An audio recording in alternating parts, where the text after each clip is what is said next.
Boa tarde a todos, sejam muito bem-vindos ao programa de extensão Amigo do Carroceiro.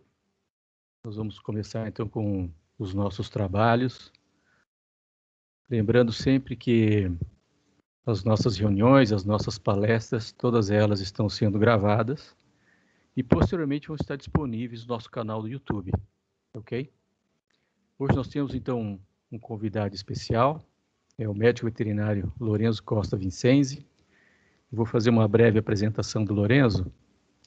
O Lorenzo, ele é médico veterinário, ilustrador, graduado então pela Universidade do Estado de Santa Catarina, pela UDESC aqui de Lages, tendo foco então em ortopedia equina, realizou vários treinamentos em anatomia, ultrassonografia, radiografia, acessos sinoviais e bloqueios peroneirais em equinos.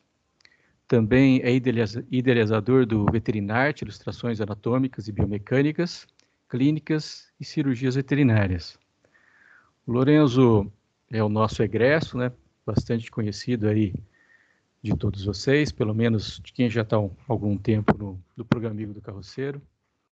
Ele foi nosso bolsista de extensão, bolsista de iniciação científica, monitor, então desenvolveu várias atividades acadêmicas, né, durante a graduação. Nós temos também algumas ilustrações do Lorenzo nos nossos artigos científicos, participou também de projetos de ensino. Então, Lorenzo teve uma vida acadêmica bastante proveitosa e está colhendo os frutos agora, né? Então, Lorenzo, eu estou muito feliz hoje de te receber aqui no programa do Carroceiro, né, que você participou praticamente desde a primeira fase. Isso é bastante importante, e acredito que seja um estímulo também para esses que estão começando. E eu quero te deixar bastante à vontade, né, para fazer a sua apresentação. E o Lorenzo, o tema que ele vai trazer para a gente hoje é a avaliação clínica do sistema locomotor equino. Então, eu te agradeço mais uma vez por ter aceito o convite, Lorenzo, e deixo você bastante à vontade para você fazer a sua apresentação. Muito obrigado mais uma vez. Fique à vontade. Um grande abraço. Boa tarde, professor. Boa tarde a todos. Primeiramente, agradecer, então, pelo convite, agradecer a toda a organização, que é incrível. Já faz mais de um ano já que eu saí, mas parece que foi ontem que a gente estava ali na sala fazendo reunião, todo mundo junto, né? Esse ano foi um ano bem conturbado, muita coisa aconteceu, mas é um ano que eu sou bem grato, porque teve muita mudança na minha vida. Então, muitas coisas novas, acabei com vários projetos novos, assim, né? Tive, graças a Deus, a luz de estar trabalhando hoje em dia acompanhando o Jairo, podendo estar acompanhando cirurgias. O cara que, para mim, hoje em dia é a maior referência que existe na área de ortopedia equina, que é uma área que eu, desde que entrei na faculdade, sempre tive o apreço, né? Sempre foi o que eu quis trabalhar, sempre foi meu foco. Desde o meu primeiro semestre carroceiro lá, eu já estava lá olhando principalmente da metade para baixo do cavalo, focando muito na parte da ortopedia, né? Então, depois ali, entrando o Jackson, então, muito do carroceiro que eu fiz sempre foi muito com esse foco, gostando muito disso. E daí hoje eu resolvi vir aqui falar para vocês um pouquinho sobre a avaliação clínica do sistema locomotor equino, que é um tema bem abrangente. O professor Jones falou para mim uma palestra de 1h30, e uma coisa que eu sempre segui, assim, que eu acho que não precisa a gente não fazer uma coisa simples demais. Então eu trouxe algumas coisas de vivência prática que eu acompanhei. Nesse último ano eu consegui vivenciar bastante coisa da área da ortopedia, então acompanhando o Jairo, que tipo, é o maior nome na área da ortopedia hoje em dia, educação continuada nessa área. E além disso, eu acompanho também o Ricardo Priante, que é um dos grandes veterinários, um dos maiores veterinários do Brasil da área de ortopedia e medicina esportiva, principalmente do quarto de milha, né? Então ali eu aprendi muita coisa, consegui ver muita coisa e eu vou trazer um pouquinho para vocês. Mas agora vocês se perguntam, será que tem uma real importância, né, a ortopedia, o quanto que a gente pode ver que o mercado roda, né? Hoje em dia, vou mostrar para vocês aqui, um minutinho, passado. Aqui. O mercado equestre, então, os dados mais atuais que a gente tem são de 2014, então já são 6 anos atrás. Então, imaginem uma progressão muito maior, sendo que o mercado, por exemplo, do cavalo crioulo teve antes de um crescimento muito alto. Foram crescimentos de quase 100% em questão de tudo, infraestruturas, provas. e em quesito de animais. Então teve um aumento muito grande. Então imagine que o mercado de cavalos em 2014, sem contar, descontando, imagine a inflação que seria hoje, a gente teria, então, na época, 16 bilhões de reais envolvidos, só no Brasil. Sendo que, então, 220 milhões só na área, então, de medicações, serviços veterinários. Então, a gente já vê que é um mercado em grande ascensão. Além disso, 13 milhões de pessoas ocupadas, então, que trabalham no meio do cavalo. A gente imagina que, então, esse é um mercado promissor, né? Eu, por vezes, antes de entrar na faculdade, eu ouvia as pessoas dizerem assim, tipo, vai trabalhar com cavalo? Ih, é um mercado que bate a crise e eles vendem tudo. E a gente está vendo que em momentos de crise não é assim. As pessoas estão gastando, estão mantendo os cavalos e estão vivendo com base nisso, né? Além disso, inclusive, por exemplo, a gente atendia uma propriedade que o último leilão deles teve um faturamento de 8 milhões de reais. Então, imaginem, esses animais vão exigir alguns cuidados, né, quanto à questão física, da integridade física, né? E aí entra o médico veterinário. E se a gente analisar o cavalo em si, por que focar tanto no sistema locomotor? A gente vê que na evolução, né, de cerca, deixa eu tirar aqui para o lado, na evolução, cerca de 55 milhões de anos que tem, né, conhecido da evolução do equino, de todas as características do sistema digestório, sistema musculoesquelético, o que mais mudou foi o sistema locomotor, onde o animal se apoiava sobre 4 dígitos, né? E com o passar da evolução, ele apoia o membro sobre um dígito. Então, imaginem equivalente a vocês apoiados só sobre uma falange, né? Sobre um dedo só. Então, esse tem que ter um componente de estruturas muito nobres, né? Muito qualificada, tá? Peço desculpa que eu vou ter que ficar tomando água, eu tô com uma faringite medonha aqui. Perfeito, então a gente vai entrar para saber por que o exame clínico do aparelho locomotor. Hoje em dia, uma das principais funções, né, a função que está em grande ascensão dentro do mercado equestre, é a questão de negociação, então, do cavalo. Para vender um cavalo de alto valor, hoje em dia, um dos pré-requisitos é a realização de um exame pré-compra. O exame pré-compra, ele vai estar preocupado com toda a questão de qualidade de vida, de suporte físico do animal, né? A gente vai se preocupar em fazer desde a avaliação cardíaca, vai ter avaliação respiratória, tem vários afins, mas um dos principais focos, pensando que a gente está trabalhando com cavalo atleta, a principal lesão do cavalo atleta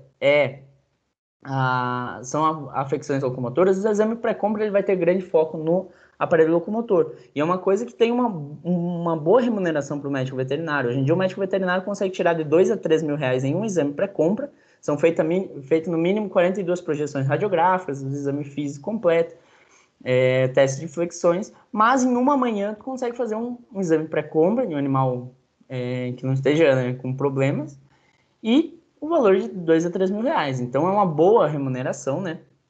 Além disso, os problemas na clínica, né, que a gente vai ter com afecções locomotoras. Então aqui um caso que a gente acompanhou lá na faculdade, aí no CAV, e a gente vê que tem essas afecções clínicas que não fazem parte da rotina, por exemplo, já diferente de um cavalo de prova. No mercado equestre, a gente também vai fazer avaliação no mercado de cavalos de esporte, a gente vai fazer uma avaliação locomotora, mas muitas vezes não vai ser para procurar animais com aquele problema tão visível como esse, né? A gente vai poder ver nesses casos com mais minúcia, casos com animais com perda de desempenho, pequenas, claudicações super discretas, que por vezes a gente não vai conseguir analisar de uma forma tão fácil, né? Sem exigir um pouco mais. Por isso a gente tem que ter um conhecimento a respeito muito de anatomia, porque a gente no momento está vendo um cavalo, na anatomia a gente não vê tanto a importância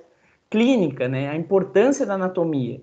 Graças a Deus eu tive um bom conselho quando eu estava no meu primeiro semestre, antes de eu entrar na faculdade, na verdade, que era dar muita importância para anatomia. E eu tive o caso que eu me apaixonei pela anatomia associando aos desenhos, né? Hoje em dia é é o meu grande diferencial, uma das fontes de renda que eu tenho dessa área.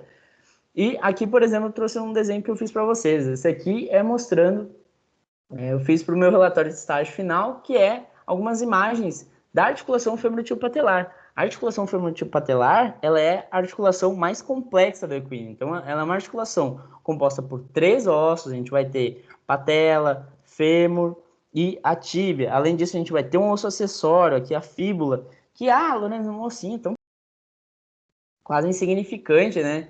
No bovino, tanto que ele já é quase vestigial lá, ele já teve uma evolução muito grande. Mas o equino, ele tem importância, além dele proteger um feixe vasculo-nervoso que vai passar por trás dele, que ele vai fazer essa proteção, né, nessa região caudal aqui, ele também vai ter a função da inserção do ligamento colateral, lateral. Então, esse ligamento aqui já é um desenho antigo. Hoje em dia, estou aperfeiçoando minha anatomia. Inclusive, a gente está escrevendo um livro, né, com o Jair, nessa área de articulação femorotibiopatelar, que mostra a inserção do ligamento colateral da femorotibiopatelar. Ele vai até a metade da fíbula. E a gente vai vendo, cada estrutura tem uma grande importância. Então, a gente tem 14 ligamentos, mais a quantidade de músculos. A gente tem uma articulação, a gente trata como um femorotibiopatelar. Porém, essa articulação tem 3 subdivisões.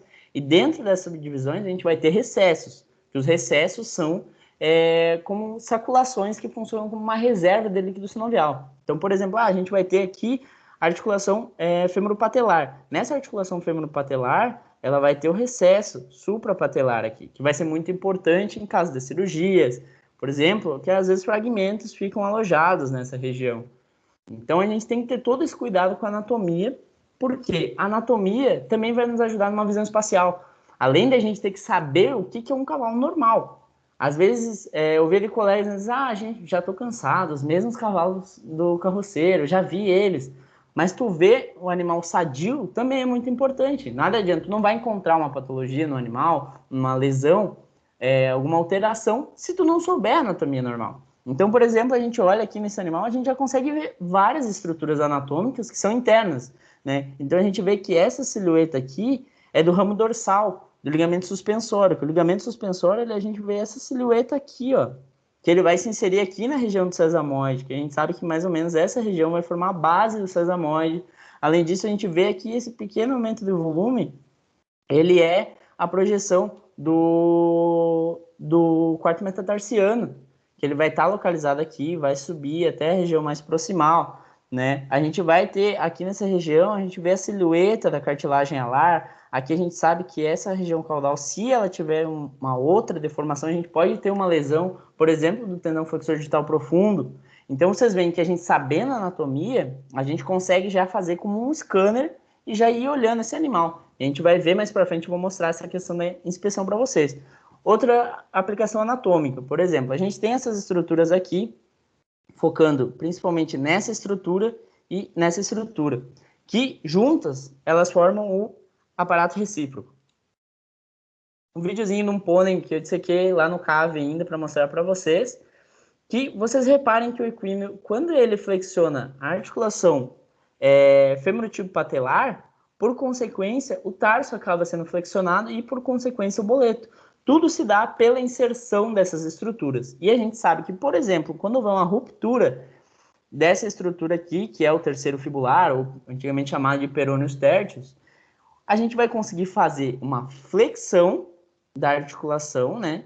Digamos, vamos fechar a articulação aqui, e essa articulação consegue se manter estendida. E isso aí já é um caso de uma lesão, e a gente, só pela biomecânica, que vai ser o nosso próximo tópico que a gente vai comentar, a gente já vai saber o que esse animal tem. Então, a biomecânica, o que é? A gente fazer uma aplicação da anatomia com o movimento. Então, o que aquela estrutura anatômica vai gerar, na consequência, o movimento. Então, a gente ter esse conhecimento, por exemplo, em um animal, na fase do salto, a gente tem muita biomecânica, muita biomecânica. Aqui é um esqueminha, um desenho que eu fiz e teve animação pelo pessoal, pelo Mikael, que ele fez pra gente. E a gente vê bem isso. Quando o cavalo está na fase de propulsão, na fase de recepção, por exemplo, a gente já tem alguns fatores. Nessa próxima fase, a gente vai ter a recepção nos membros pélvicos, então eles vão chegar até o solo. Esse é um momento que tem grande importância das alavancas. Então, o equino tem a alavanca patelar, a alavanca trocantérica e a alavanca calcânea. essas 3 alavancas vão ajudar a estabilizar a articulação no momento da chegada. Além disso, elas ajudam na fase de propulsão. Então, a gente está vendo que, se tiver alguma lesão, como, por exemplo, eu trouxe para vocês, uma das coisas primeiras que eu aprendi na faculdade. Eu estava no primeiro semestre e assisti uma semana acadêmica e eu lembro de um palestrante comentar que sim, spines. Ele mostrou uma radiografia, eu já tinha noção da anatomia básica ali de coluna, e eu lembrei aquilo, eu fiz um desenho no meu caderno, e perfeito, levei aquilo para a vida. E até hoje eu vejo que tem uma grande aplicação aquilo. Então, por isso que eu digo para vocês, a gente ter um conhecimento que seja acima do nosso nível é muito melhor. Porque por mais que às vezes eu não entenda agora, lá para frente, quando eu ver, eu não estou vendo pela primeira vez. E só lembrando, então, vocês também, comentando essa questão, se eu usar algum termo que vocês não conheçam, que vocês achem estranho, podem ficar à vontade para perguntar, tá? Não é vergonha nenhuma, pode ajudar todo mundo. E eu também, às vezes, falo muito rápido, então vocês podem interromper. E voltando a esse movimento, a gente vê que na recepção, esse animal tem a carga de peso dele vai se deslocar em sentido aos membros torácicos, né? A gente tem toda essa carga que, por consequência, vai gerar compressões na região da coluna e uma delas é por essa questão de formar uma maior curvatura. Esses processos espinhosos das vértebras torácicas acabam se tocando, por isso que se chama kissing spines, que é beijo de espinhos, né, dos processos espinhosos. E a gente vai ver, né, áreas de radiopacidade aqui, alguns pontos de radiolucência, né, que isso se dá devido a esse processo de choques e isso, por consequência, geram lesões, até chegarem em pontos que há a fusão entre os processos espinhosos. E isso é uma lesão acarretada de biomecânica. Então a gente sabe a anatomia de como funciona, sabe a biomecânica, que é aquela anatomia em movimento. Então a gente já sabe qual lesão que pode ser gerada naquele animal, que é o animal de salto. Então a gente cria essa lógica, né? Esse pensamento. E com isso, a gente vai ter todos os objetivos do exame locomotor. Então a gente vai querer saber, esse animal ele está claudicando, né? Ele está mancando, o claudicante é equivalente à manqueira, né? Então ele está mancando, perfeito. Qual membro está? Então, se é desse membro, qual o foco desse membro? Ele está na região distal, proximal? Qual a articulação? Qual a causa específica? Né? É devido a excesso de trabalho? Esse animal teve um choque abrupto? Além disso, qual o tratamento apropriado? Né? Porque a gente tem articulações que têm um tratamento e tem articulações que a gente tem um tratamento totalmente diferente. Né? Por exemplo, a articulação metacarpofalangiana, que é o boleto, que a gente chama, ele é uma articulação que a gente diz assim, ele aguenta muito menos desaforo do que algumas outras articulações. E tem articulações que são mais sensíveis, por quê? Porque o boleto é uma articulação de amplo movimento. Então a gente tem todos esses fatores para pensar. E por fim, qual o prognóstico desse animal? Por quê? O prognóstico, ele vai ser também variável. A gente tem um animal que ele eu uso para cavalgada, final de semana eu ando 2, 3 quilômetros com meu filho, ele caminha, volta e acabou. É um animal de criança. Então, é um animal que não vai ter uma carga. Agora, esse animal, se ele tiver uma lesão, ela pode ser um prognóstico favorável, porque ele consegue conviver com aquilo ali, tu vai fazendo um tratamento. Agora, um animal que tem uma lesão intensa, muito grande, e é um animal de tambor, ele corre prova de tambor, freio de ouro, esse animal a gente não vai conseguir ter aquele mesmo prognóstico no animal de uma carga atlética baixa. Perfeito, então a gente vai para os passos da avaliação clínica, né? A gente vai começar, primeiramente, com histórico e resenha. A gente vai iniciar, depois a gente vai para anamnese, inspeção estática e palpação, depois a inspeção dinâmica, flexão articular, comparação de claudicação, bloqueios e, por fim, o diagnóstico por imagem. Putz, Lânimo, o que é essas flechas aqui, essas setas? Na verdade, é porque a gente vai ter uma variação, principalmente nesses 2 quesitos aqui, que a gente vai variar de acordo com o caso. Então, a avaliação do sistema locomotor, ela é, por vezes, um grande quebra-cabeça. Tem vezes que a resenha, por vezes, não vai ajudar em nada, por vezes a gente vai conseguir já fechar o caso por ali. Então, ter um conhecimento amplo e uma grande experiência vai se tornar muito importante. Iniciando pelo histórico e resenha. Então, a gente vai ter alguns fatores, como, por exemplo, a gente saber o nome do animal, porque a gente vai precisar de identificação. Então, por exemplo, em um exame pré-compra, esse fator é muito importante, ter todo esse cuidado de documentação. Então, além disso, a genética do animal. Desconfia, é filho de algum cavalo, pode ser predisponente a alguma coisa. Aquelas linhagens têm problemas, por exemplo, de OCD, que é osteocondrite secante, né, que são como fragmentos articulares soltos, né, na articulação, né. A radiografia a gente vai chamar de joint miss, que são como, parecem ratinhos, né, que ficam uma bolinha com uma caudinha presa à articulação. Então isso pode ser uma alteração. Vou mostrar uma imagem radiográfica para vocês daqui a pouco. Além disso, a idade do animal, animais mais velhos, a gente sabe que ele já tem propensões a alterações. Então, alterações também, algumas articulações são mais comuns de lesões em cavalos mais velhos, por exemplo, uma coxa femoral é muito comum em animal mais velho. Então, quando é animal mais jovem, geralmente é mais traumático. Além disso, qual é a raça? É um animal de tração, então a gente já pensa em alguma coisa, já focando para o esporte. Animais de tambor, a gente acompanhou, por exemplo, agora eu acompanhei 2 casos de animais com fraturas de pelve, que são animais de tambor. Então, devido àquele movimento de rotação, pode predispor. Fraturas também de primeira falange, porque a anatomia também vai te guiar para isso. Que o metacarpo e a primeira falange, eles têm um encaixe perfeito, que no momento da rotação, a falange explode. Então, são fraturas quase explosivas, a gente fala, são fraturas catastróficas. Também, tudo pensando, a gente formar uma linha, né? A gente juntar esse quebra-cabeça, junta a anatomia, junta qual é a raça, qual é o trabalho desse animal, tu já chega na propriedade, depois do proprietário ter ligado, tu já chega com, pode ser isso, pode ser aquilo. Além disso, qual a atividade atual desse animal? Acompanhei casos, animais de salto, mas antes eles eram animais de corrida, né? Era um salto de amador, mas eles começaram a praticar corrida. Então a gente tem todo esse histórico que a gente já vai pensando. Quais lesões causavam de corrida? Quais lesões o salto pode causar? Qual a origem desse animal? Era num local que exigia muita carga?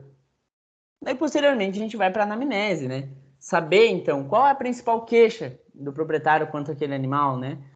A claudicação, ele tem uma claudicação ou ele tem uma queda de performance? A gente vai iniciar avaliação por queda, desconfiando queda de performance com o sistema locomotor, que é uma das causas mais comuns, por vezes. Além disso, qual a atividade realizada? Então, ele começa a sentir dor durante a atividade ou depois da atividade, né? Que a gente vai ter aquela divisão, claudicações a quente, claudicações a frio. Então, a claudicações a quente, o animal ele entra para trabalhar, entrou na pista, tranquilo, não está mancando. Começou a trabalhar, ele começa a mancar muito. Então pode ser, né, ou ele começa a evidenciar, né, a claudicação. Então aí a gente já pode desconfiar, uma claudicação a quente, tem algumas desconfianças. Claudicações a frio, o animal sai da baia travado, ele não consegue se mexer. Então a gente já pensa, putz, é outro tipo de lesão. Além disso, o tempo de evolução. Quanto tempo esse animal já vem claudicando? Então a gente sabe que quanto maior a progressão, mais difícil. Além disso, quando ocorre, né? Essa questão ocorre na prova, tem animal que ele entra na primeira esbarrada, ele vai ver. Quando ele vai para girar, fazer um giro sobre pata, ele vai para o segundo tambor, aí ele sente, ele nega o tambor, ele sai longe do tambor. Bom, aí a gente já tem que pensar quais estruturas são exigidas naquele momento. Perfeito. Como foi a evolução? Ele vinha bem, daí do nada ele piorou, ficou muito intenso. A gente pode pensar em alguma coisa abrupta. Foi tratado? Fez uma fenilbutazona, melhorou. A gente já pode pensar. Já teve outras lesões antes? Esse histórico do animal também, né? Vai ser muito importante para a gente já saber se aquela lesão pode, às vezes, causa uma desestruturação, que hoje em dia a gente tem chamado de força de tesengridade, que são quando a musculatura equilibra uma articulação. Então, no momento que eu tenho uma lesão nesse músculo, esses músculos aqui tentam compensar, ou eles acabam atrofiados, ocorre um desbalanço daquela estrutura. Então, lesões antigas também vão ser muito importantes. Agora, entrando para avaliação estática e palpação. Essa é uma parte que vai ser bem legal, a gente tem muita coisa para ver. E é uma coisa que quanto mais casos a gente vê, mais experiência a gente tiver, melhor é. Então imagine, a avaliação, a gente vai começar precisando de um bom local. A gente não vai avaliar um animal em morro abaixo e tem situações que vai ser necessário, mas a gente tem que prezar por um serviço que a gente consiga fazer com certa qualidade. Então um local adequado, né, A gente já fez a avaliação em cavalos, a gente fazendo ultrassom, era no mesmo local que deixavam o feno armazenado. Então, o cavalo dava 3 cavadas assim, ó, e a gente tapado de poeira. Muita poeira e rinite, e tu já com o nariz escorrendo, espirrando, todo mundo achando que tu tá com corona e tu mexendo no ultrassom. É uma situação bem desagradável. Então, a gente tem essa preocupação, esse zelo pra gente trabalhar. Então, aqui um local limpo, com cobertura, tu não tá fazendo sol, para pelo menos ter essa avaliação, tu ser mais criterioso, tu tá se blindando de efeitos externos, apesar de a gente ter uns companheiros ali que às vezes ficam tentando nos ajudar ali, não ajudam, a gente está tendo esse cuidado e passar por uma limpeza de cascos, então para a gente poder não ter interferências, prender a cauda do animal, a cauda do animal vai, às vezes, no crioulo, por exemplo, são animais que têm uma cauda muito robusta, se dificultam a visualizar assimetrias, alguma coisa no movimento. Além disso, um local que tu consiga fazer uma avaliação 360 do animal, porque a gente vai ter que fazer uma avaliação global, então a gente vai de longe e avalia o animal como um todo, como contexto, e depois a gente vai passando o scanner, né? Desde a porção das patas, a gente vai passar de baixo para cima e vai escanear tudo para ver. Depois a gente vai ter que fazer um scanner de simetria, então comparar os membros, compara da frente para trás. Então a gente vai fazer uma malha fina nesse animal para avaliar todo ele. Perfeito. Passamos para a próxima, a inspeção em si. A inspeção é anatomia pura. Então a gente sabendo um cavalo normal, na inspeção, o que é um cavalo normal, tu sabe na tua cabeça. Tu olha para um boleto, tu vai dizer assim, esse boleto não tá normal. Porque tu conhece um cavalo normal, tu conhece a anatomia.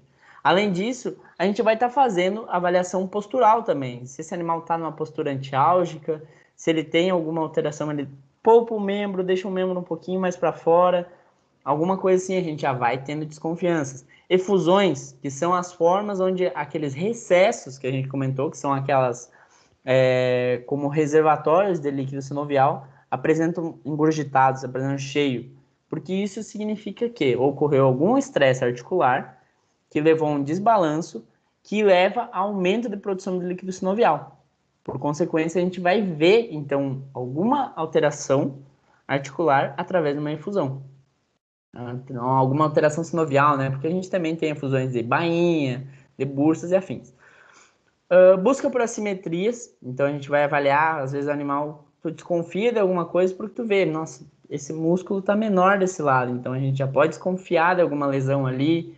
Avaliação de conformação do animal, então animais que, por exemplo, têm desvios de eixo ósseo, a gente já vai ter uma desconfiança, né? Entrando nessa questão de angulações, que eu vou mostrar umas imagens para vocês, desgastes irregulares dos cascos, por exemplo, membro pélvico, a gente tem alguns desgastes que a gente vai se desconfiar vai ter uma desconfiança para algumas lesões. Imaginem que, por exemplo, desgaste de pinça em membro pélvico, a gente tem alguns diferenciais. A gente desconfia muitas vezes, principalmente de tarso, femorotipo patelar, né, que são articulações que são muito exigidas para aquele movimento de formar o arco do passo, ou alterações neurológicas. Então a gente já fica atento para aquilo. Além disso, aumentos de volume. Então aqui a gente já conseguiria. Esse aqui é um caso que a gente quase fecha o diagnóstico por vezes sem fazer uma imagem, né? A gente já tem uma grande desconfiança aqui. Então tu já vai muito mais guiado. Por exemplo, a gente vê uma grande alteração de contorno aqui do metacarpo desse animal, né? Que era congruente com uma tendinopatia do flexor digital superficial. Mais uma vez, a gente sabendo a anatomia, sabendo o que é normal, a gente já está guiado para um diagnóstico já. Claro que a gente vai confirmar, mas a gente já vai mais focado. Além disso, feridas relevantes e cicatrizes. Imaginem, por exemplo, a gente chegar em um exame pré-compra, tu olha o cavalo não claudica, né? Ele não manca, fez tudo, fez teste de flexão, não mancou. Radiografou, ele não tem nenhuma alteração. Só que tu não reparou que esse animal tinha cicatrizes nessa região aqui, lateral e medial. E esse animal, ele tinha um edema ósseo de interfalangiana distal, por exemplo. Que é um edema de osso subcondral, que é uma lesão que gera bastante dor e não é de fácil tratamento. E esse animal tem essa lesão e essa cicatriz é de uma neurectomia, que é quando tu faz a ressecção numa porção aqui do nervo digital palmar, que cruza nessa região aqui. A gente pode utilizar diferentes técnicas e a gente faz essa secção e o animal perde a sensibilidade dolorosa dessa região da secção para baixo.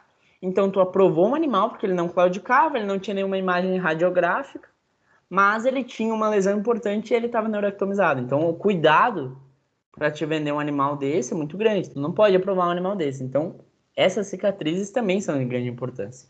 E quando a gente vai fazer a avaliação, a gente tem que ter aquele cuidado para a gente fazer uma avaliação criteriosa. Por exemplo, a gente não vai conseguir avaliar um casco como nesse caso aqui. Esse caso, a gente reprovaria, porque esse casco, olhando ele a grosso modo, ele não parece ter nenhuma alteração. Tá um casco meio comprido, um pouquinho deformado, mas nada demais. E quando a gente faz a limpeza, a gente visualiza que esse animal tinha uma alteração em linha branca, né? Uma broca aqui. Então a gente já vê que esse cuidado também é importante. Então a gente vai avaliar a postura. Esse aqui é um animal clássico, uma postura antiálgica, né? A gente visualiza esse animal jogando todo o peso para os membros posteriores, né? Então aqui ele entrega um pouquinho, ele tá de botinha, mas ele tem uma alteração que a gente chama de laminite. E a laminite gera, nos membros torácicos, gera esse movimento aqui, principalmente. Nos pélvicos também, mas nos torácicos é mais evidente.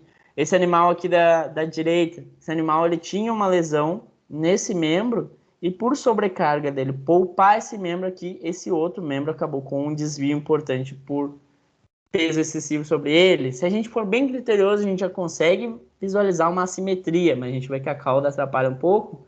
A gente vê uma assimetria muscular aqui, do contorno. Então, ou seja, esse animal está poupando o membro direito e está gerando uma atrofia. Outros casos também, aqui todos os casos lá da faculdade, né? Graças a Deus a gente teve a oportunidade de acompanhar vários casos locomotor. Então, fui muito feliz nesse ponto lá no CAV. E a gente conseguiu ver, por exemplo, esse animal aqui. Esse animal apresenta uma ferida nessa região, só que a gente vê que tem mais do que essa ferida. A gente vê um casco de uma alteração bem crônica, uma falha de crescimento, né? Apresenta um aumento de volume circunscrito aqui, e a gente já tem uma grande desconfiança que esse casco nesse crescimento, ele não é uma rachadura que sobe, ou é apenas uma rachadura. Não, ele tem um crescimento bem alterado, né, bem falho. A gente já tem uma grande desconfiança de um queratoma. Então, a gente já pode se guiar para essa lesão, né? A gente vê esse animal na direita, o animal já tinha uma lesão crônica do carpo. A gente pode ver que tem um pouquinho de dificuldade de visualizar o sulco aqui, que é a região onde forma o recesso proximal do túnel do carpo. Já parece ter um pouquinho de aumento de volume, a gente já pode desconfiar. Não consegue realizar uma flexão, uma extensão da articulação do carpo. A gente tem vários fatores que a gente vai para desconfiança. Aqui um clássico, a gente vê um desvio angular bem importante, né? Nesse caso aqui já deu uma osteoartrite, né? Doença articular degenerativa bem crônica. E a gente vai para alguns casos que ficam fáceis e outros difíceis. Por exemplo, uma alteração de casco. Esse era um animal que claudicava e no momento a gente vê com esse casco nesse tamanho, com esse excesso de pinça, a gente sabe que o excesso de pinça ele vai formar uma alavanca muito maior no membro. Então, uma pinça muito comprida, para esse animal tirar esse membro aqui do solo, vai ter toda essa alavanca aqui para ele fazer esse giro. E, consequentemente, o eixo podofalangeano, né, o eixo entre essa porção das falanges e o casco, fica alterado. E isso gera uma sobrecarga, né, nas estruturas palmares aqui. E esse cavalo é um animal propenso a uma podotrocleose, né? Esse animal aqui apresenta um pouquinho, né, que a gente chama de underrun heels, que são os talões escorridos, né? Vem que a simetria dorsal e os talões não seguem. Então a gente já tem várias desconfianças que a gente vai pegando, juntando, e a gente vê uma alteração aqui de contorno, a gente já fica desconfiado, esse animal, o que será que ele tem? Essa dorsal aqui poderia ser um sobreosso alto, né? Uma lesão, uma degeneração articular da articulação interfalangiana proximal, a gente desconfiaria. Mas a gente tem aqui também essa lesão aqui e esse animal não claudicava por causa disso, então a gente avalia que tinha um engrossamento da pele, então era apenas uma cicatriz de alguma lesão que ele teve aqui.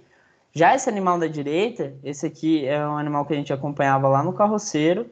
Esse foi um dos primeiros casos que eu acompanhei na faculdade, que eu fui estudar sobre locomotor. Eu estava no segundo semestre, conversando com o Jackson, ele me falou. Ele disse, dá uma olhadinha nesses casos assim. Peraí que eu perdi a caneta aqui.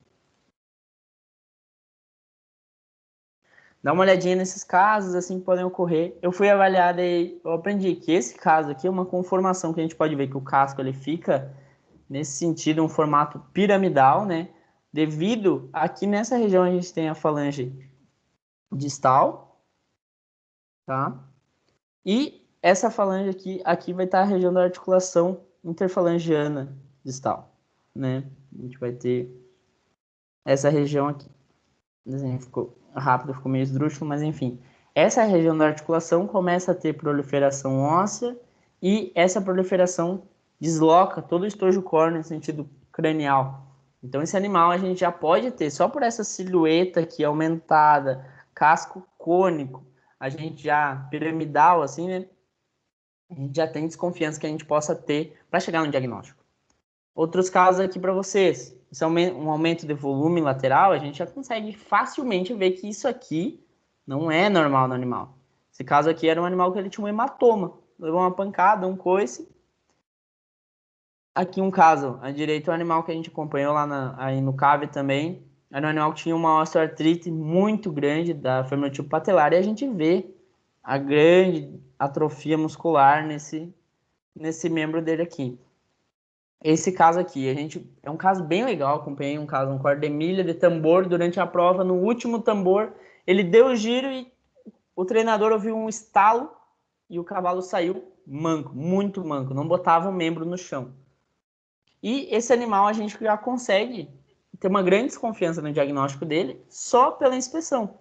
E a gente consegue ver que esse animal, ele tem, aqui seria mais ou menos a altura da tuberosidade coxal dele, e a gente vê que essa daqui, desse lado, nada. Ela não tá aqui a tuberosidade coxal. Aqui em cima a gente avalia a tuberosidade sacral. E a gente vê que a tuberosidade sacral dele aqui tá lá embaixo. Então, esses fatores aqui, a gente já tem uma grande desconfiança de uma fratura de colo de ilho. Por exemplo, se fosse só uma fratura de asa de ilho, a tuberosidade coxal estaria aqui, e aqui a porção da asa do ilho, que viria aqui, seria fraturada, né? Então, só a tuberosidade coxal estaria baixa. E já nesse lado aqui, ele tem os dois. Então, a gente já desconfia que a fratura é aqui no colo do ilho e, por consequência, houve a queda de toda essa porção, a descida de toda essa porção, que fica mais evidenciada após cerca de 15 dias, já tem uma atrofia muscular muito grande nessa região, com a perda de massa muscular. Mais alguns casos para vocês. Agora eu vou mostrar para vocês que eu falei tanto das efusões, né? Aqui a gente vê efusões, uma efusão da articulação tibiotársica. A gente vê esse aumento de volume que a gente sabe que não é normal. O equino tem alguma alteraçãozinha aqui. Pode ser que às vezes tenha relevância clínica, pode não ter tão grande, mas a gente já sabe que tem essa alteração aqui. Bem como a gente tem aqui um aumento de volume aqui no recesso pálmaro-proximal da metacarpo falângica, né? Metacarpo falângica é a articulação do boleto. Então a gente já vê aqui talvez uma suspeita para um aumento já em recesso, no recesso basilar, né?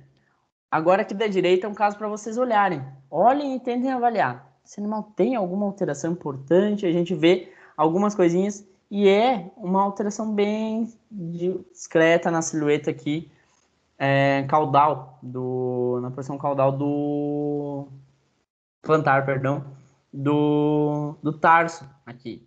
Que isso é chamado da literatura inglesa do curb, que caracteriza todos esses aumentos de volume aqui, mas traz a literatura como uma lesão do plantar longo, mas o plantar longo é o ligamento mais forte do cavalo, então é mais difícil a gente ter uma lesão dele. O mais comum são fascites plantares, que aqui a gente tem duas faces, uma profunda e uma superficial, que cobrem essa região e quando lesionadas elas geram bastante dor, né? Inclusive em humanos, né? A gente tem pessoas que têm fascite plantar. Perfeito, então a gente vai ver esse animal primeiro e agora a gente vai investigar lá de perto. Além disso, a gente vai ver se esse animal tem alguma sensibilidade dolorosa naquela região ou a gente vai ver questões que a gente não consegue visualizar na inspeção. Porque a gente tem efusões que a gente consegue ver Tem efusões que a gente não consegue ver, mas a gente consegue palpar, e tem efusões que a gente não consegue ver nem palpar, só por diagnóstico por imagem, né? Então a gente vai para essa etapa tendo uma palpação minuciosa, focando lugares que a gente possa ter suspeita de lesão, né? Perfeito. E agora a palpação do casco. A palpação do casco a gente precisa de ferramentas corretas, né? Aqui, ó, a gente tentando fazer a palpação, os amigos tentando fazer a palpação do casco. E não dava assim, porque a gente precisa dessa ferramenta, que é a pinça de casco, né?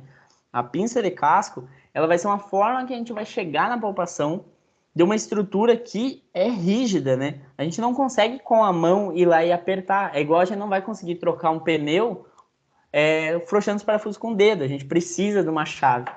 Então a gente usa esse intermédio, que é a pinça de casco, para a gente avaliar. Existem diferentes avaliações, né? A gente vai conseguir avaliar dor epicrítica ou protopática, que são dores mais profundas ou mais superficiais, né? Que daí vão ter essa diferenciação. Em algumas lesões, uma laminite vai ser uma dor mais epicrítica, uma fratura de terceira falange mais protopática, mais interna. Então, tudo isso varia conforme a pressão, que a gente tem que ter um conhecimento nessa área, tá? Perfeito. Vamos passar para a inspeção dinâmica. A inspeção dinâmica é uma coisa que eu queria dar uma dica também para vocês. Quem for fazer estágio, então, com cavalos, a gente tem que tomar alguns cuidados. Que a gente tem que saber conduzir um animal. Então, a gente tem que saber qual cadência que a pessoa que está avaliando quer que avalie. Então, vai ser ao trote, ao passo. Então, a gente tem que tomar esses cuidados. A velocidade, a gente tem que manter uma velocidade constante. Não adianta a gente querer conduzir o animal e sair, corre um pouquinho, diminui, trota, dando um pouco, vai ao passo. Então, a gente manter a cadência do passo. Além disso, manter o animal com a cabeça solta. Vocês podem ver aqui, ó, eu carrego a corda próxima à cabeça, mas a corda está solta. Ele tem a liberdade para poder movimentar a cabeça, que vai ser uma das formas de avaliação. Além disso, manter uma linha reta. Então, uma coisa que é muito comum, a gente está começando, está nos primeiros semestres, que é ver o animal trotar, tu fica olhando. Tu vai trotar o animal, tu quer ficar olhando. Mas nessa hora da avaliação, é importante que seja bem em linha reta, então olhar para frente. Depois pede para alguém trotar e tu olha depois, tá? Além disso, manter ao lado do animal. Tu vai manter sempre do lado dele, parelho, para não ficar na frente entre o avaliador e o equino, né? Perfeito. Aí a gente vai para classificação, a gente vai ter que classificar. Então, será que essa é uma classificação de apoio ou elevação? Né? Que a gente tem classificações que é no momento do apoio ou de impacto, né? Quando o animal bate o membro no chão, ele vai reagir para evitar aquela carga, tá? Bem como a gente tem classificações de elevação, que elas decorrem de momentos que o animal vai fazer a elevação da cabeça, principalmente, tem classificações de elevação do membro pélvico, mas menos relevantes, da cabeça, para tentar puxar aquele membro para fazer um movimento de deambulação, né? Então essas são mais lesões, principalmente relacionadas a escapulomeral, ocorrem em claudicações de elevação, né? Cotovelo também, né? Número radioulnar também pode ocorrer, mas menos comum. Perfeito, então a gente já está vendo isso, agora a gente vai para os níveis, a intensidade da claudicação. A gente vai poder decretar ela em níveis, né? Como discreto, moderado ou intenso, ou uma claudicação de 0 a 5. Claudicação 0 é o animal que não claudica, né? Até chegando em 5, que é um animal que ele vai ter uma claudicação óbvia, né? Que o animal vai ter impotência funcional no membro. Então, essa classificação tem, da AAP, né? Ele tem no Stachak também, tá bem elucidadinha lá. Só explicando para vocês que a gente vai poder caracterizar, né, a intensidade dessa claudicação. Maravilha, então a gente também tem que saber quais outras alterações que podem gerar. A gente vai ver se a gente tem que fazer uma avaliação quanto às fases do passo. Então a gente vai olhar se as fases são iguais. Então aqui, imagine que tem um cavalo de lado, aqui estaria o membro dele, ó. Digamos assim, bem uma elucidação. Então, nessa fase aqui que o animal bota o membro para frente, fase cranial, o eixo aqui seria como se fosse o outro membro do animal, e a gente vai fazer essa comparação entre fase cranial e caudal do passo. Porque alguma alteração, por vezes, por exemplo, na fase caudal reduzida, a gente tem uma fase caudal curtinha, né? de uma fase cranial longa. O que isso pode dizer? Por exemplo, no membro pélvico, a gente pode se guiar para algumas estruturas. A articulação coxofemoral, por vezes, ela é comum de ter essa redução da fase caudal. Já a femoral patelar, redução da fase cranial. Então, a gente tem esses guias, que não necessariamente são regras, mas que nos ajudam, né? A desconfiança. Além disso, o arco do passo, lembra aquelas alterações que eu falei para vocês, articulares? O animal, para ele não gerar tanta flexão, ele vai acabar reduzindo esse arco de flexão dele, né? Aqui no caso só elucidando, né? O A seria um arco normal, o B um arco alterado, e digamos que tivesse um arco nessa forma aqui, um arco grande.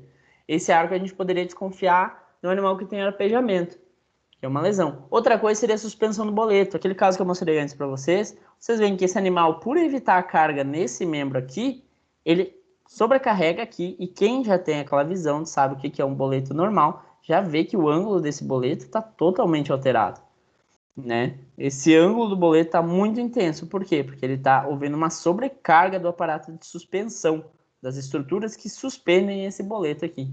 Por isso que o ligamento que a gente chama que tem nessa região aqui é o ligamento suspensório, ou suspensor do boleto.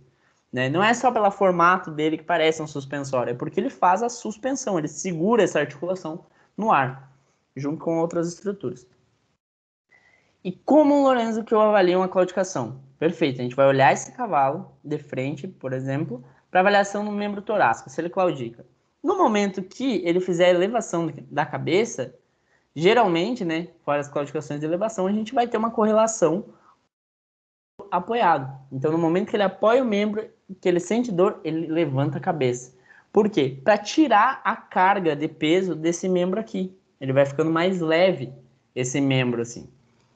Tá? De lado, mesma coisa. De lado a gente pode avaliar e fazer. É bom quando tem locais que, em algumas clínicas, que a pintura é até a metade da parede, é de uma cor. Então a gente vê a distância entre a cabeça desse animal e o background ali, né? O fundo, para a gente comparar essa elevação de cabeça dele. Tá bom? Perfeito, gente. Vou mostrar aqui um videozinho para vocês. Esse aqui é um caso lá no CAV, apesar de ser uma claudicação compensatória, ele é uma claudicação membro pélvico, né?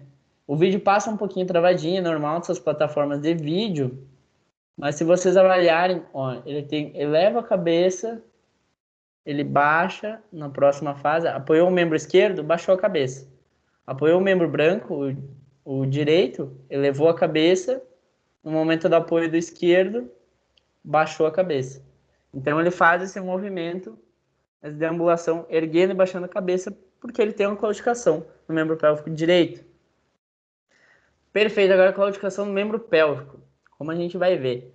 Vai ter o mesmo princípio, só que no membro pélvico ela é um pouquinho mais difícil de visualizar. Então a gente vai ter uma elevação no momento do apoio do membro lesionado, que é o membro com um asterisco aqui. Isso aqui é as ilustrações que a gente fez para um artigo há pouco tempo, que mostram. Então, no momento do apoio do membro claudicante, a garupa tem uma elevação. E no momento do apoio do contralateral, né, ele vai ter essa caída da garupa, tá? Vou mostrar um vídeo para vocês aqui. Daí agora vocês vão se perguntar se esse animal ele claudica ou não claudica e se a claudicação dele é de membro pélvico ou membro torácico, tá? Uma claudicação bem intensa. Aí vocês vão pensando com vocês aí.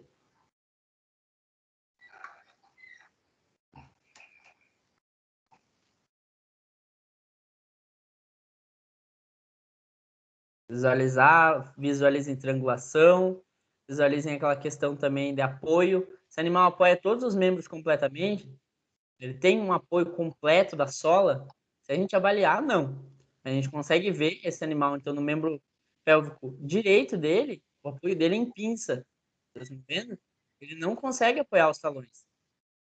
Porém, o talão, está falando em pélvico, mas ele movimenta muito a cabeça. Sim, ele tem uma claudicação de membro torácico, mas devido a uma alta intensidade dessa claudicação de membro pélvico, ele gera o que a gente chama de claudicação compensatória. Vocês podem ver que no momento do apoio, deixa eu passar um pouquinho mais para frente, fica melhor para ver. no momento do apoio do membro pélvico direito, que é o membro origem da claudicação, esse animal baixa a cabeça e no momento que ele apoia o direito, ele ergue a cabeça. Porém, se vocês repararem, voltando, a garupa dele, no momento que ele apoia o membro pélvico direito, eleva. Então, por que essa claudicação acaba sendo compensatória ali? Porque no momento que ele baixa a cabeça, ele joga a massa do corpo em sentido ventrocranial, né? E, consequentemente, ele tira a massa de apoio do membro lesionado. Tá? Esse animal tinha uma artrite séptica da articulação do tarso. Então, ele mostra bem relevante essa claudicação e vendo que a gente tem que cuidar esses fatores. A CAM, por exemplo, como é que eu iria diferenciar se essa claudicação é totalmente de origem compensatória? Uma alternativa é a gente fazer um bloqueio no membro pélvico, que a gente vai ver mais para frente. Mas no momento que eu bloquear, cancelar a lesão, né, cancelar a dor desse membro, consequentemente a claudicação compensatória é para parar. Se ela continuar, possivelmente uma lesão primária no membro torácico. Avaliação em círculo. Então a gente já avaliou em linha reta, a gente também pode fazer essa avaliação em círculo, porque a gente vai ter a sobrecarga de diferentes estruturas, né? A gente vai ver que aqui nessa região, possivelmente, quando esse animal gerar o apoio, ele vai gerar uma extensão dessa porção, consequentemente um estresse do ligamento colateral, dos ligamentos colaterais dessa articulação, ligamentos colaterais laterais. Agora, se a gente tiver um animal que ele tiver uma lesão em côndilo, por exemplo, de primeira falange aqui, a gente vai ter mais lesão nessa região, porque tem mais compressão. Então, dependendo disso, a gente já pode ir se guiando. Se o animal claudicou mais assim, sentiu mais assim, a gente já tem um guia, né? Estou mostrando aqui um vídeo para vocês. Esse aqui é dos tempos do projeto do Jackson. A gente acompanhava os animais e a gente vê mantendo aquele negócio, mantendo a cadência, tem que ter uma corda longa, conseguir manter o animal, sempre tocando o animal para ele manter uma estabilidade. A gente vê que esse animal não tem um significante elevação, né, da cabeça nesse sentido do círculo. Agora, no momento que a gente faz a avaliação do círculo no lado oposto, a gente vê que esse animal já apresenta uma elevação maior da cabeça.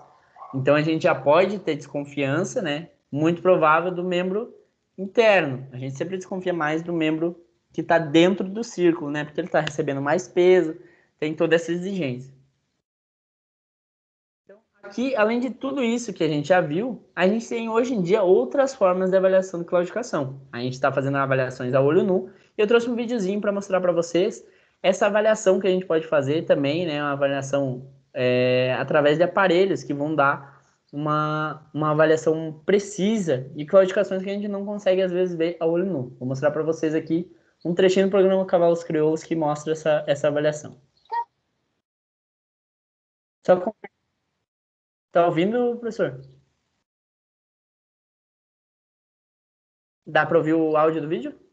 Não, Lourenço, está sem áudio. Tá bem entrecortado também, viu? Ah, perfeito. Eu vou botar mudo e mostro para vocês, né? Essa aqui a gente faz a avaliação que tem um aparelho que a gente chama de Lamines Locator, que ele mostra que é através de um aparelho importado, que ele tem alguns condutores que a gente vai colocar. Esses são sensores que a gente vai colocar um no topo da cabeça do animal, vai ter outro na região da garupa, bem alinhado com a linha média, e geralmente ele coloca fita para ter uma estabilidade maior, e é colocado um no membro torácico direito. Tá? Ele é padronizado, o sensor para o membro torácico direito, e posteriormente esse animal ele é colocado para trotar em um período, uma certa distância, né? O trote ele não funciona para cavalos de marcha, já está sendo elaborado para cavalos de marcha. Eles fazem a ativação através de ímãs e esse animal ele percorre esse trecho e após esse trecho percorrido, ele vai ter uma avaliação aqui, cinemática, que vai mostrar, por exemplo, aqui esse animal tem uma propensão, a gente avaliar em quadrantes, que é o membro torácico direito, membro claudicante. Então isso é uma possibilidade, uma das várias que a gente modernos, bem como já tem hoje em dia sensores que eles vão como uma botinha de borracha, que daí eles mostram uma impressão de todas as porções onde tem pressão no casco. Então a gente sabe que o animal, comparando um membro com o outro, um tem mais pressão que o outro, a gente já pode desconfiar de uma claudicação, mais numa região. Então a gente tem essas alternativas hoje em dia também. Entrando para os testes de flexão. Os testes de flexão nada mais é do que vocês já alguma vez, por exemplo, tiveram que trocar uma tomada, arrumar alguma coisa no pé da cama e tiveram que ficar muito tempo abaixado, ajoelhados, por exemplo. Quando tu levanta, nossa, trava o joelho, já alguma articulação adjacente, e isso ocorre devido a esse aumento de pressão. No momento que a gente faz a flexão, ele há como uma distensão, principalmente da cápsula articular, né, que é uma das regiões mais inervadas. A gente vai ter sobrecarga, às vezes, de algumas regiões de osso subcondral, dependendo do grau de lesão. E a gente vai ter essa sobrecarga por um estresse. E no momento que esse estresse é gerado, se o animal tem alguma lesão, no período de 30 segundos, 1 minuto que a gente faz o teste de flexão, esse animal vai sentir. Um animal que ele é sadio, se tu fizer uma flexão longa, ele vai sentir, mas se tu fizer a flexão de 1 minuto ali, 30 segundos, ele não tiver lesão, ele não vai sentir. Então é igual tu, por exemplo, abaixar para amarrar o sapato, às vezes tu não sente dor, mas tu ficar 1 hora abaixado arrumando uma tomada, tu vai sentir, porque tem essa exigência em sobrecarga, né? Então trouxe aqui para vocês verem alguns dos testes de flexões que a gente pode fazer, né? Flexões então no membro torácico. A gente vai ter aqui, realizando uma flexão da metacarpofalangiana, né? A gente não consegue flexionar só as interfalangianas isoladas, isso aí é impossível flexionar elas sem flexionar o boleto. A gente pode flexionar o boleto isolado, mas as interfalangianas a gente não consegue deixar de flexioná-las. Aqui então realizando uma flexão do carpo, uma flexão da húmero-rádio ulnar e por fim da articulação escapulomeral, né? Aqui já uma flexão do membro pélvico, né, que é importante, que meu amigo Maurício aqui está me ajudando, porque no momento que a gente faz a flexão do membro pélvico, muito comum o animal jogar o peso para o outro lado e te dificulta fazer a flexão. Então uma pessoa auxiliando é muito importante. Aqui a flexão da articulação femorotibiopatelar. Tá, Lourenço, tá tudo fora de ordem, por que nas outras começou pelo boleto e agora tá flexionando patela? Porque aqui nessa articulação a gente tem que fazer isso fora de ordem, uma vez que a gente vai flexionar a femorotibiopatelar e quando a gente flexionar o tarso, a gente vai estar flexionando a femorotibiopatelar. Então a gente flexiona primeiro a patela, depois vai para o boleto, que não está exigindo muito da... Aqui eu estou fazendo uma flexão até um pouquinho alta, poderia baixar mais esse membro, para não exigir da patela. Eu poupo um pouco a femorotibiopatelar e depois eu faço o tarso, senão eu vou estar fazendo 2 vezes a flexão da femorotibiopatelar. Então a gente faz essa troca, tá? Aqui também a flexão do tarso, cuidado, né? Então luvas, uma calça de couro sempre ajuda. Flexão aqui, realizar a flexão segurando pelo casco, não segurar pelos flexores, que pode gerar dor, né? E lembrar que a gente pode ter um teste de flexão que pode gerar intercorrências em outras regiões. Então a gente flexionou o boleto, esse animal saiu manco. Porém, a gente tem que saber que essa flexão do boleto pode gerar alterações aqui nessa região proximal. Uma flexão do boleto pode gerar uma dor na origem do ligamento suspensório, porque ele desloca o suspensório proximalmente. Maravilha. Outra alteração que a gente pode ter também é síndromes compartimentais aqui. Como a gente comentou que tinha as fáscias, no momento dessa compressão, pode gerar compressão nessa região aqui e gerar dor. Então a gente tem que também ter o critério com o exame físico, né? Com os testes de flexão. E agora a comparação da claudicação. Flexionamos, né? Aqui um animal normal, antes da gente flexionar. Eu tô vendo aqui, eu tô com o celular aqui do lado, o vídeo tá passando um pouquinho travadinho, mas a gente vê que esse animal, se olhar na comparação dos momentos, ele não tem uma elevação significativa da cabeça. Ele mantém a cabeça bem simétrica, bem retinha. E depois aqui a gente fazendo após o teste de flexão. No momento que esse animal sai, a gente já visualiza a elevação da cabeça, que ele eleva. Então, no momento, esse animal deu positivo para flexão do boleto esquerdo, tá? Então, talvez fique um pouquinho mais difícil ver no vídeo travado, mas esse animal faz aquele movimento de cabeça. Então, trouxe aqui para vocês aquele animal que eu tinha mostrado que ele claudicava no membro pélvico, no membro torácico, né?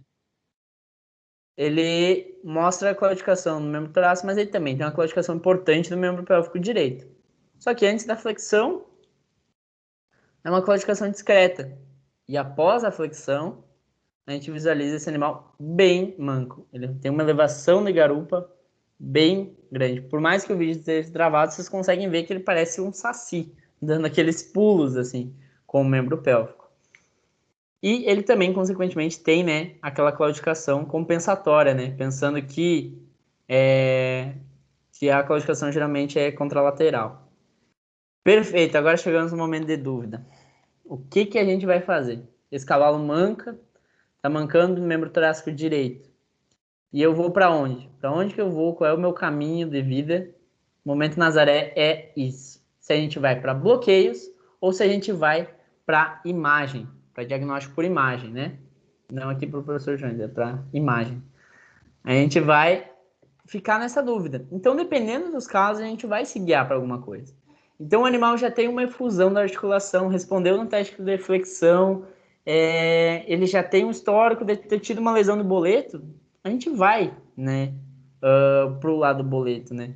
Então, a gente vê, tipo, tem orelha de cavalo, tem crina de cavalo, tem o rabo de cavalo, não vai ser uma vaca. Então, a gente vai pelo mais óbvio primeiro. Então, a gente vai fazer a imagem. Agora, um animal que não tem efusão, respondeu na flexão muito pouco, ou respondeu igual para todas as articulações.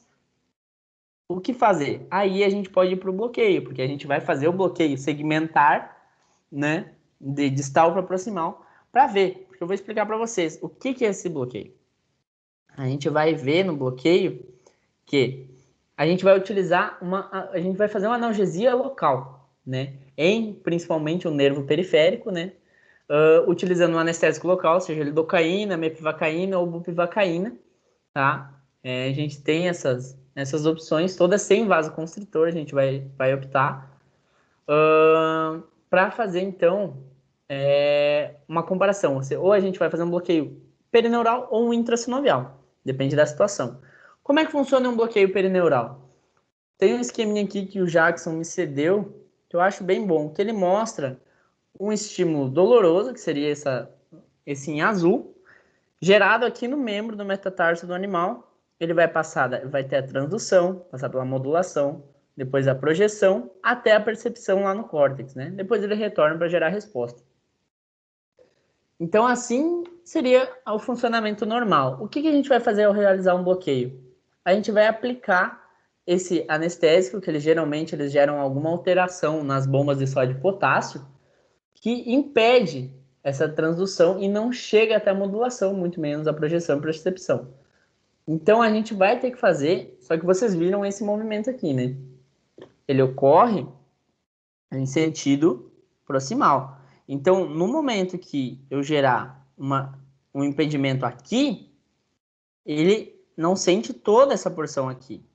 Agora, no momento que eu gerar aqui, ele vai só perder a percepção nessa região aqui. Então, se ele tiver uma lesão de tarso e eu bloqueei um abaxial de sesamoide, né, que é essa região aqui dos nervos digitais palmares, aí a gente já desconfia que a lesão é mais alta. Se ele não respondeu esse bloqueio, então a gente já desconfia. Subimos para 4 pontos baixos, né? Tem a literatura citam 6 pontos baixos, mas hoje não faz diferença os ramos dorsais. 4 pontos baixos, 4 pontos altos, a gente vai bloquear a origem do suspensório, não respondeu, aí a gente vai para um tibial, né? Também tem o fibular, mas o fibular também não é muito recomendado, porque a porção de inervação dele é pequena, mais questão cutânea e mais motor, e tem o risco do animal acabar emboletando, né? Encostando o boleto no chão. Fizemos esse bloqueio, então o animal respondeu. Perfeito, ó, parou de claudicar aqui. Então a gente já pode desconfiar, por exemplo, que é uma lesão mais alta. Continuou respondendo. Aí a gente continuou claudicando. Então a gente vai suspeitar que a lesão é mais alta que esse bloqueio aqui. Maravilha. Esse, então, é a questão dos bloqueios perineurais que eu falei para vocês. A gente tem que ter um conhecimento. A gente tem que saber, aqui, por exemplo, a questão da gente fazer um bloqueio perineural dos 4 pontos baixos. Ah, tá, tem que saber onde é que está o nervo. Não, a gente tem que saber todas as estruturas que são paralelas a ela. Porque nessa região aqui, ó, a gente tem um recesso, que ele é nessa região, recesso palmaro-proximal. Então a gente está muito próximo a uma articulação, então a gente tem que tomar cuidado, né? Bem como aqui, dependendo da região desse bloqueio, eu posso pegar a bainha digital. Então outro cuidado que a gente tem que tomar. Aqui na região do carpo, a gente vai ter que tomar cuidado, porque a gente pode fazer esse bloqueio aqui onde está a agulha, a gente tem o risco de causar uma artrite séptica nesse animal.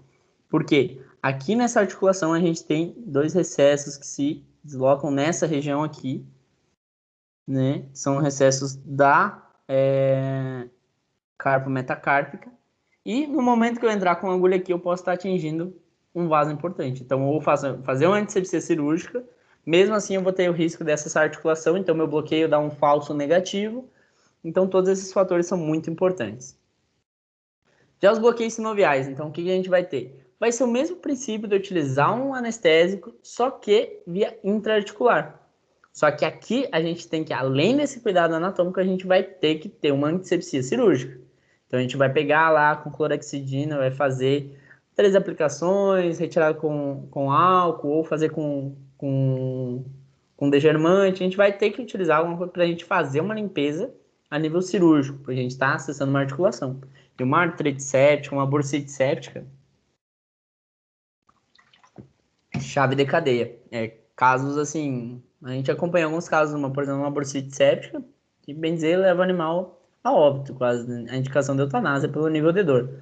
Além disso, aqui nossas amigas da Thaís e a Laís mostrando também uma boa contenção do animal. Então, como eu vou fazer um bloqueio?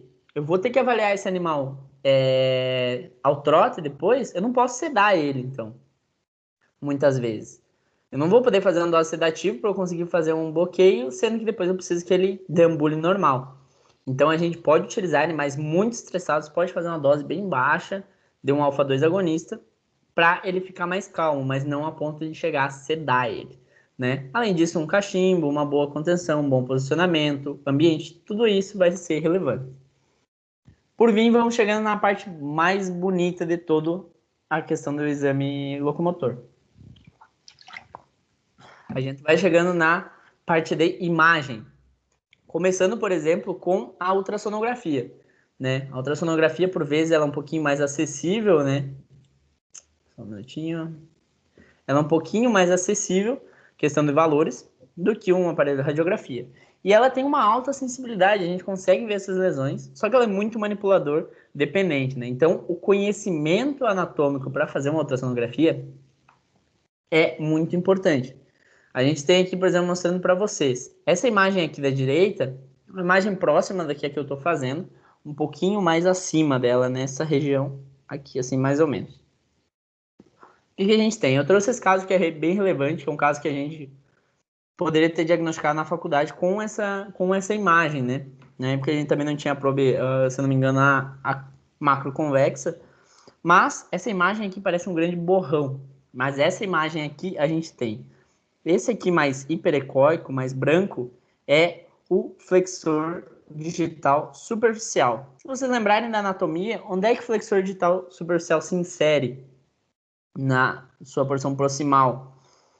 Ele tem inserção aqui na fossa supracondilar do fêmur, tá? Que ele vai ser um dos formadores do aparato recíproco. E quem é que é vizinho a ele? É um músculo que tem duas cabeças, que é o gastrocnêmio. A gente até acompanhou na universidade. Só mostrando aqui antes, aqui é a fossa supracondilar, nessa imagem. Então, aqui veio o flexor digital se inserindo dentro da fossa. Acima dele, quem se encontra, que é a gente primeiro aqui em cima tem a pele, né?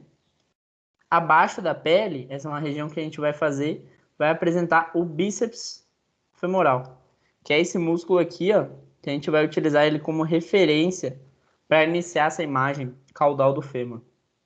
A gente vai ter a imagem do bíceps femoral e acima dele a gente vai ter quem? Aqui é a cabeça lateral do gastrocnêmio, tá? E aqui abaixo dele vai ser a cabeça medial do gastrocnêmio. Perfeito, então vocês viram que essa imagem que parecia só um borrão virou uma imagem que tem muito a nos dizer. Além disso, a gente também vai poder apelar para a radiografia. A radiografia é um dos métodos diagnósticos mais utilizados dentro da ortopedia equina, que ela vai ser muito importante principalmente para a gente avaliar a silhueta óssea, né? Avaliar a parte óssea, mas também vai nos dar guias para tecidos moles, né? Não com tanta sensibilidade, às vezes, como um ultrassom, mas vai guiar muito bem. A gente, então, aqui, alguns casos, às vezes a gente devidamente paramentado, às vezes não, mas aqui com um bom auxiliar, né, a gente vai fazer essa imagem que a gente novamente vai cair aonde? Anatomia. Tem que ser. Porque a gente olha uma imagem simples de tarso, olhem quantas coisas a gente tem em uma imagem de tarso. Tudo isso aqui a gente vai saber. E fora que aqui ainda tem subdivisões que não foram dadas, né? Aqui a gente dividiria a tuberosidade calcânea em porção caudal, na porção cranial dela, porque tem diferentes estruturas inseridas nelas, e a gente vai ter que saber também correlação com tecidos moles. Então a gente vê que a anatomia é muito importante nessa parte. E eu vou mostrar na clínica para vocês, mostrar um caso. Esse animal, ele teve um tenossinovite sepsis, animal que sentia muita dor, só que ele estava num período melhora e ele teve uma piora abrupta de alta, uma dor de alta intensidade, um grau bem elevado, e aí a radiografia entrou para nós para fazer esse diagnóstico aqui. A gente podia ver que ele já tinha uma alteração, que esse osso que seria um sesamoide proximal, né, ele estava rompido, fraturado. Então isso é uma fratura patológica, né? Aqui foi o ponto de entrada. Aí vocês veem uma ferida de 2 centímetros no lugar certo, pode levar um cavalo a óbito por vezes. E além disso, vocês podem notar, lembram que eu comentei para vocês daquele ângulo do boleto? Vocês podem ver que esse ângulo está bem aumentado, né? Ele está bem acentuado. Esse boleto está bem caído. E isso a gente também conseguiu ver na ultrassonografia. A ultrassonografia mostrou que esse animal tinha uma degeneração dos tendões flexores, né? Flexor digital superficial, flexor digital profundo, né? Mânica flexora, abraçando superficial ou profundo. No momento que tem a degeneração, a resposta de sustentar o boleto fica só do ligamento suspensório, que não é suficiente para sustentar toda a articulação. Então a gente associou as duas técnicas e chegou num bom diagnóstico. Aqui alguns casos para vocês. A gente vai ver aqui numa projeção muito bonita aqui, cedida pelo Dr. Jair para mim, que foi um caso de uma lesão de articulação femorotibiopatelar. Então, quem já tem uma noção um pouquinho de diagnóstico por imagem já vai ver que tem uma perda da silhueta da trócula lateral. Vocês podem ver que ela está irregular e, além disso, ela encontra aqui um fragmento. Então, esse animal já tinha uma degeneração e apresentava uma OCD, né, que a gente chama, que é uma osteocondrite dissecante. Esse animal a gente acabou entrando para ele para cirurgia. E aqui um animal que já tem um grau muito elevado de lesão. A gente vê, então, já degeneração, já tem osteólise, aqui já é uma mineralização, né, dos tendões flexores. Esse animal já apresenta perda da silhueta do paralelismo entre parede dorsal, era um caso de laminite. Então a gente vai poder ter uma noção também de prognóstico junto com a radiografia. E a gente já indo se encaminhando para o fim aqui, para a alegria de alguns, a gente vai ter outros métodos diagnósticos. A gente também vai ter a ressonância magnética, por exemplo. Ressonância magnética é um dos padrões ouro para lesões locomotoras. a gente vai conseguir avaliar um grau de lesão que nem a radiografia, nem a ultrassonografia vai conseguir pegar. Então, casos já de edema ósseo, de remodelações, porções que eles não, hoje em dia já não é mais o termo mais correto, né, o edema ósseo, mas a gente vai ter edema ósseo. Além disso, a gente vai conseguir ver lesões pequenas, às vezes rupturas de tendão flexor distal profundo.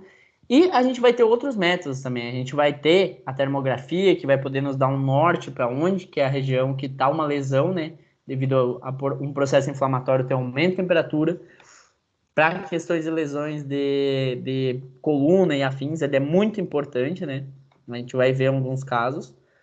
Além disso, a gente vai ter a tomografia, né? Futuramente é para ter lá no CAB, pelo que já estavam construindo a sala, né? Não sei a quantas anda, mas apesar de nós termos uma limitação, né? Lá que, se não me engano, era 120 quilos, para potros, para animais pequenos, a gente conseguiria, né?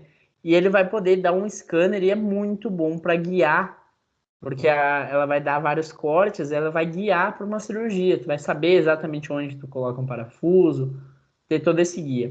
Outro método muito interessante. Mostrando para vocês aqui, a gente só tem uma máquina no Brasil, que é a cintigrafia ou cintilografia, que é a injeção de um radioisótopo via intravenosa, que ele vai ter um tropismo por tecidos em processo inflamatório. Então, a região onde tiver, que a gente chama de uptake positivo, né, que é esse acúmulo do radioisótopo, são regiões de possíveis de lesão. Então, a gente vai fazer um scanner do cavalo inteiro e saber onde esse animal tem processos de lesão. Então, é um método bem interessante. Por vezes associando, né? Descobre o local e depois vai para a ressonância, né? Porém, a ressonância a gente tem um limite, só tem uma máquina no Brasil. Tem duas máquinas, mais uma que é utilizada bem comercialmente, que é também no Rio de Janeiro, no mesmo lugar que tem a Cinti. E o custo dela é elevado para adquirir a máquina, né? O exame, se analisar, são cerca de R$ 2.000. Não é um exame caro por tudo que ele entrega, né? Por uma alta precisão.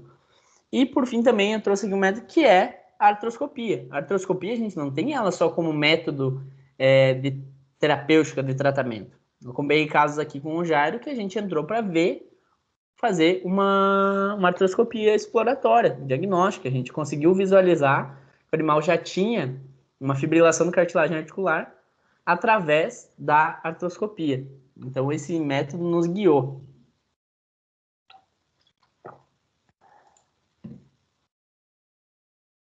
E, como conclusão, então, tudo que vocês viram isso, vocês viram quantas coisas eu falei, de anatomia, de exame clínico, de lesões, de diagnóstico por imagem. Então, a gente vê que o mercado exige uma extrema importância dessa área. E, além disso, a gente vai ter a importância de um exame criterioso. Então, vocês veem que muitos detalhinhos, se a gente deixar passar, o nosso tratamento às vezes não vai ser efetivo. Então, a gente vai poder estar fazendo o proprietário gastar um dinheiro, por exemplo, fazer o proprietário gastar R$ 2.000 numa ressonância magnética, mas tu poderia ter diagnosticado esse animal com ultrassom.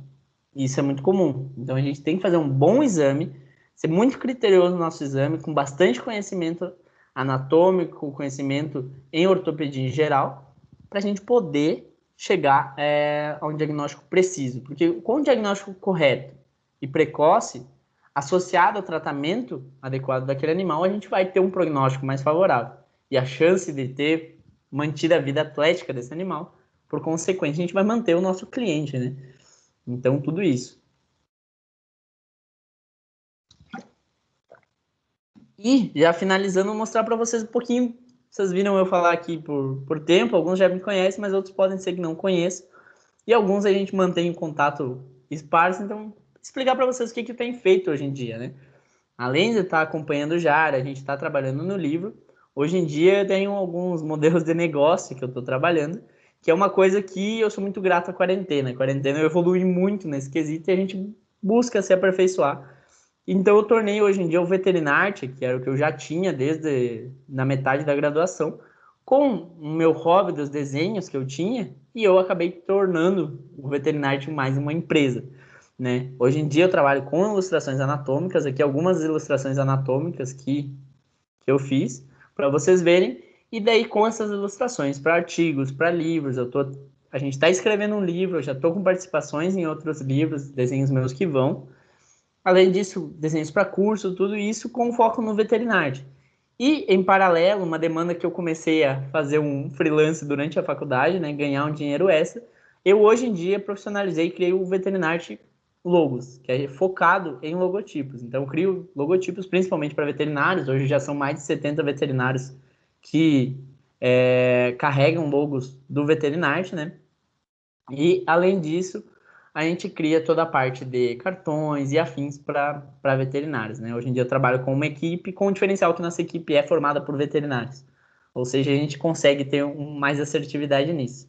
E, por fim, a nossa mais nova cria, hoje em parceria com a doutora Gabriela Cardenas, que a gente criou a Ilíada. A Ilíada, a gente acredita, né, que como a Guerra de Troia era um grande desafio, foi uma grande guerra, a rotina do médico veterinário é um leão por dia, é uma grande guerra, é uma batalha por dia. E a Guerra de Troia teve uma grande estratégia, que no caso foi o cavalo de Troia. E a gente acredita que o médico veterinário ele tem uma estratégia, que a estratégia dele é a anatomia. Por isso a gente traz os produtos com a anatomia extremamente correta, que hoje em dia tem sido um estilo de vida, né? A gente acompanhando quem faz parte da Quarter Academy, faz os cursos do Jário, vê que a anatomia hoje em dia está embutida na rotina de um veterinário. Eu trago aqui em primeira mão para vocês verem, né? Um dos detalhes, uma das camisetas que a gente vai lançar em breve tem o Instagram do Ilíada Oficial. A gente está trabalhando nisso para trazer vários produtos mais caracterizados para o veterinário, com a anatomia correta, que é uma coisa que é muito difícil. Então, já uma recomendação para vocês: vão estudar em livros de anatomia, sejam reticentes, tomem cuidado, porque o Goethe tem coisa errada, o Koenig tem coisa errada, o Stachak tem coisa errada, vários livros de anatomia têm coisas erradas. Então a gente tem que tomar muito cuidado. Então, de secar peça, avaliar, correr atrás da anatomia para estudar bem afinco isso e não cair em erros. Assim. Tem erros bem crassos assim, na literatura. Então, trouxe para vocês aqui uma fotinha do meu primeiro semestre carroceiro. Parece que a gente volta no tempo estando aqui. Hoje em dia passou muito rápido, nem acredito que eu estou dando palestra hoje já como médico veterinário. Então, mais uma vez, agradecer a todo mundo. O desafio de vocês me encontrarem aí. Eu sou o careca aqui no meio. O tempo passa, então eu digo para aproveitarem com certeza o carroceiro, que foi uma das coisas que mais me ensinou durante a faculdade, o carroceiro, o hospital. Se é uma coisa que eu voltaria, faria tudo igual de novo, é essa parte. Com certeza me engrandeceu muito e me trouxe até aqui. Agradeço a todos aí pela atenção, fico disponível a perguntas, quem tiver qualquer dúvida, colocação, dizer que está tudo errado, fiquem à vontade aí, podem contar comigo. Aqui tem meus contatos, qualquer dúvida que tiverem. Obrigadão.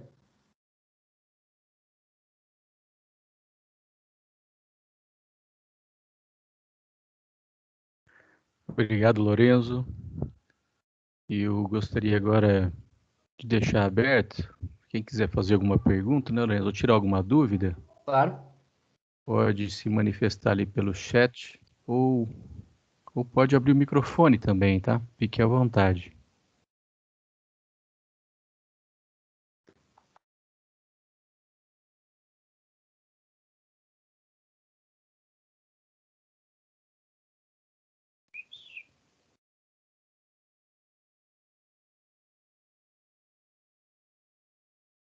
Consegue acompanhar o chat aí, né, Lorenzo? Aham. Tranquilo, né? Sim, tô vendo aqui. Pessoal ali te elogiando. Ver se alguém tem alguma pergunta, fiquem à vontade. Olhei o sobrenome da Letícia, travou meu cérebro, que é igual ao meu. Obrigadão, gente. Tem uma pergunta da Emanuele ali. Ah, Manuela perfeito. Russo. Hoje em dia, o veterinário, eu tenho site, mas o site eu tenho usado com baixa consistência, porque eu tô com muitos projetos ao mesmo tempo. Daí, hoje em dia, o veterinário, eu tenho um perfil no Instagram, né, que é @veterinarte. Daí pode entrar lá, tô colocando mais vídeos, mais desenhos, né, sempre cuidando às vezes eu não faço tantos posts, mas não tenho uma consistência tão grande, mas eu tenho muito cuidado com os posts. Então, eu sou menos quantidade, mais qualidade, assim. Eu não posto coisas que não venham a agregar para ninguém. Então, eu busco sempre ter alguma coisa, algum conhecimento. Então, se quiser acompanhar lá, daí a gente tem. E do próprio Instagram do Veterinário já vai ter contato para o Veterinário Logos e para a Ilíada, né? Que é nosso novo projeto aí. Que a Ilíada a gente também vai no Instagram não trazer só produtos, né? A gente também vai trazer conteúdo. Então, em parceria com a Gabi, né? Que é uma pessoa também que tem muito conhecimento na área, uma craque, a gente vai trazer conteúdos também na área de anatomia e ortopedia para vocês.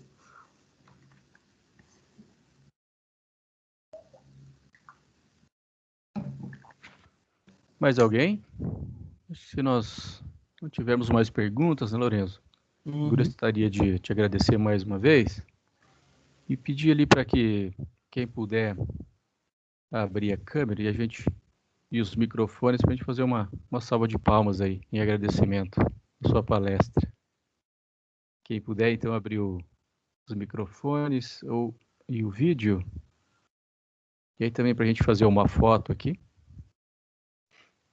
A gente vai disponibilizar lá no Facebook também alguns flashes da apresentação do Lorenzo e posteriormente nós vamos disponibilizar lá no YouTube também a palestra completa no canal do Programinha do Carroceiro.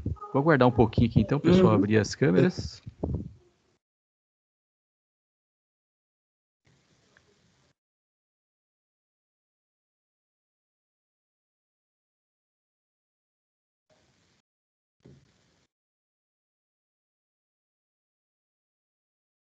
Vamos lá então. Uma salva de palmas aí para o Lorenzo, muito obrigado.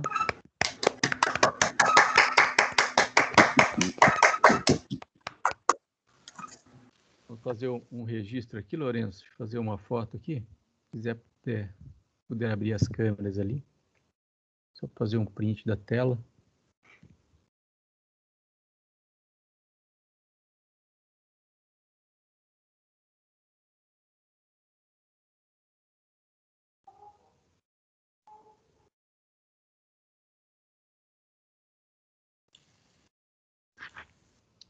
Ok, perfeito. Lorenzo, mais uma vez, muito obrigado e muito sucesso aí na sua carreira. Obrigadão, professor. Eu que Grande agradeço. abraço. Agradeço a todo mundo aí. Obrigado pela presença, gente. Até mais. Precisando, contem comigo aí. Um grande abraço, até mais então. Tchau. Tchau, tchau.